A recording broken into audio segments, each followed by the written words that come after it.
আজ আপনাদের জানাবো পশ্চিমবঙ্গ সহ দেশ এবং বিদেশের বাছাই করা 20টি তাজা সংবাদ। আপনি যদি এই চ্যানেলে নতুন হয়ে থাকেন তো চ্যানেলটিকে অবশ্যই সাবস্ক্রাইব করবেন। তো বন্ধুরা, 1 নম্বর সংবাদটি হচ্ছে ভোটার তালিকা নিয়ে আত্মহত্যা। ভোটার তালিকায় নাম না থাকায় আত্মহত্যার ঘটনা ঘটেছে দক্ষিণ 24 পরগনা ও জলপাইগুড়ি জেলাতে। কেন্দ্রীয় বাহিনীর রুট মার্চ। কলকাতার বিভিন্ন জায়গায় কেন্দ্রীয় বাহিনীর রুট মার্চ চলছে ভোট যুদ্ধের প্রস্তুতি হিসেবে। 3 নম্বর সংবাদটি হচ্ছে বিধবা শিক্ষিকার গণধর্ষণ। নদিয়ার শান্তিপুরে বিধবা শিক্ষিকার গণধর্ষণের অভিযোগ উঠেছে শ্বশুরবাড়ির লোকজন ও প্রতিবেশীদের বিরুদ্ধে। 4 নম্বর সংবাদটি হচ্ছে আদালতে বোমাতঙ্ক। কলকাতা ও জেলায় একাধিক আদালতে বোমাতঙ্কের ঘটনা ঘটেছে। কোর্টরুম ছেড়ে বেরিয়ে গেছেন আইনজীবীরা। 5 নম্বর সংবাদটি হচ্ছে ভাঙড়ে হামলা। ভোটের আগে ভাঙড়ে আইএসএফের ওপর হামলার অভিযোগ উঠেছে। 6 নম্বর সংবাদটি হচ্ছে মমতার মাস্টার স্ট্রোক। বেকার ভাতার 1,500 টাকা পেতে এবার শুধু একটি ফোন কল, ঘোষণা মমতার। 7 নম্বর সংবাদটি হচ্ছে পশ্চিম এশিয়ার পরিস্থিতি। মধ্যপ্রাচ্যের সংঘাতে প্রাণ গেল ভারতীয়র, নিহত খামেনির স্ত্রী। 8 নম্বর সংবাদটি হচ্ছে বৃষ্টির অ্যালার্ট।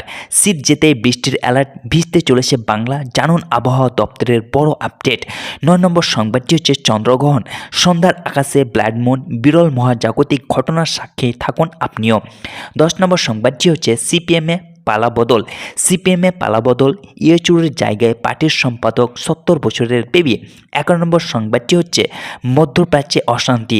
মধ্যপ্রাচ্যের সংঘাতে বুক কাঁপছে পাকিস্তানের, দিবা স্বপ্নেও ভারতের ভূত তারা করে বেড়াচ্ছে। 12 নম্বর সংবাদটি হচ্ছে ধোনির জরিমানা। পুলিশের খপ্পরে ক্যাপ্টেন কুল, কী কারণে ধোনিকে জরিমানা তা জানাবো বিস্তারিত। 13 নম্বর সংবাদটি হচ্ছে ইলেকট্রিক স্কুটার। মোবাইলের দামে ইলেকট্রিক স্কুটার, তাও লাগবে না লাইসেন্স, আরটিও রেজিস্ট্রেশন। 14 নম্বর সংবাদটি হচ্ছে বিজেপির ভোট কৌশল। শুভেন্দু অধিকারীকে দিয়ে ভবানীপুরে ভোট কৌশল। বিজেপির লক্ষ্য মমতাকে আটকানো যে কোনো উপায়ে, যে কোনো মুহূর্তে। 15 নম্বর সংবাদটি হচ্ছে ভোটার তালিকা নিয়ে বিক্ষোভ। ভোটার তালিকায় নাম না থাকায় বিক্ষোভ, সিপিএমের জনমিছিল। 16 নম্বর সংবাদটি হচ্ছে কোভিডের পরিস্থিতি। কোভিডের পরিস্থিতি নিয়ে উদ্বেগ, রাজ্যে আক্রান্তের সংখ্যা বাড়ছে। 17 নম্বর সংবাদটি হচ্ছে বর্ধমানে মৃত্যু। ভোটের ডিউটিতে এসে বর্ধমানে মৃত্যু সিআরপিএফ জওয়ানের। 18 নম্বর সংবাদটি হচ্ছে আদালতে বোমা বিস্ফোরণের হুমকি। কলকাতা ও বিভিন্ন জেলায় আদালতে বোমা হুমকির বিস্ফোরণ। 19 নম্বর সংবাদটি হচ্ছে মমতার ভবানীপুর জয়। ভবানীপুর থেকে 60,000 নাম বাদ গেলেও আমি জিতব, দাবি জানিয়েছে মমতা। 20 নম্বর সংবাদটি হচ্ছে সুখী ভবন। ঘন ঘন ঘাড়ে ও পিঠে ব্যথা, স্ক্রিন টাইমই হতে পারে বড় ক্ষতির কারণ।